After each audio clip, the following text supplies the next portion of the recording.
हिमायतनगर नगरपंचायत निवडणुकीसाठी आजपासून प्रचाराला प्रारंभ झाला असून हिमायतनगर येथील शिंदे शिवसेना गटाचे नगराध्यक्ष रामभाऊ ठाकरे यांच्यासह नगरसेवकांच्या प्रचाराचा नारळ आज फोडण्यात आलेला आहे। या ठिकाणी बोलण्यासाठी आपल्यासोबत आमदार बाबुरावजी कदम कोळीकर साहेब आहेत। साहेब, काय सांगाल आज आपण प्रचाराचा नारळ? नगरपंचायत हिमायतनगर सार्वत्रिक निवडणुकीचा विड्रॉलच्या नंतरचा आजचा पहिला दिवस।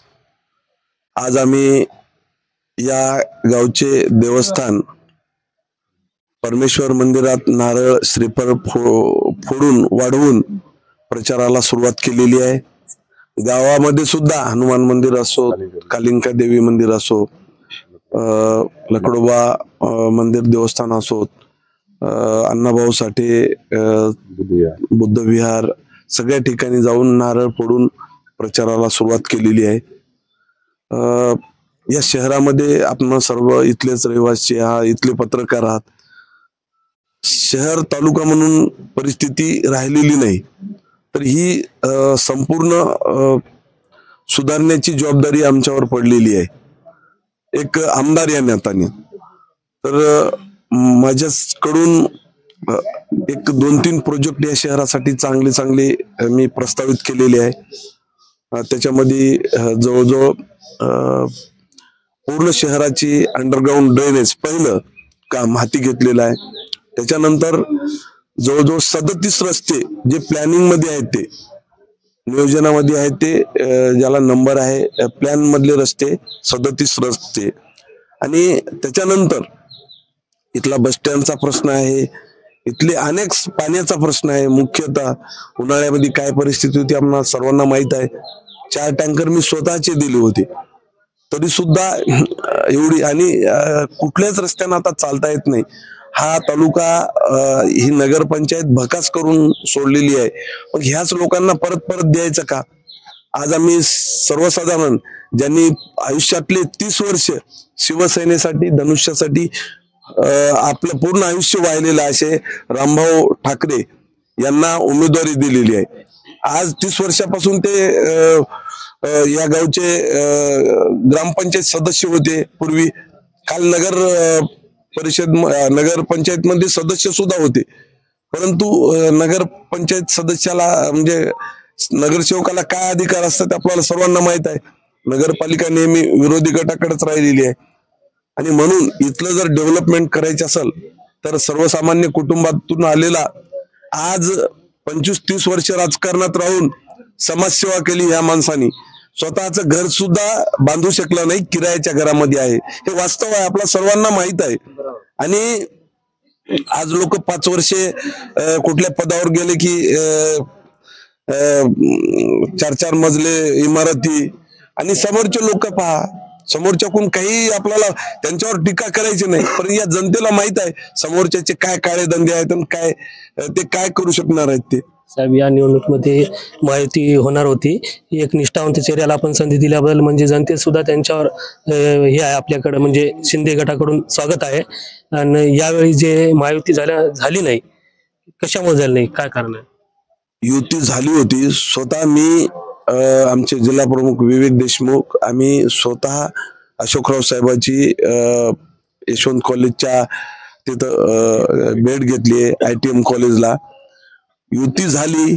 इथल्या 4 सीटा त्यांना दिल्या होत्या, आम्ही काही बॉन्ड वगैरे असं घेतलं नाही त्यांच्याकडून, परंतु युती झाल्याच्या नंतर शेवटी 4 दिवसात त्यांनी युती बारगून टाकली, धोका दिलेला आहे। मी स्पष्ट बोलणारा माणूस आहे। हातगाव मध्ये युती झालेली आहे, आणि आपण निवडून आल्यानंतर 1.5 वर्ष झाले, नगर विकास देखील शिंदे साहेबांकडे होतं, शहरामध्ये काही विकास झाला नाही, आरोप आहे आपल्याला।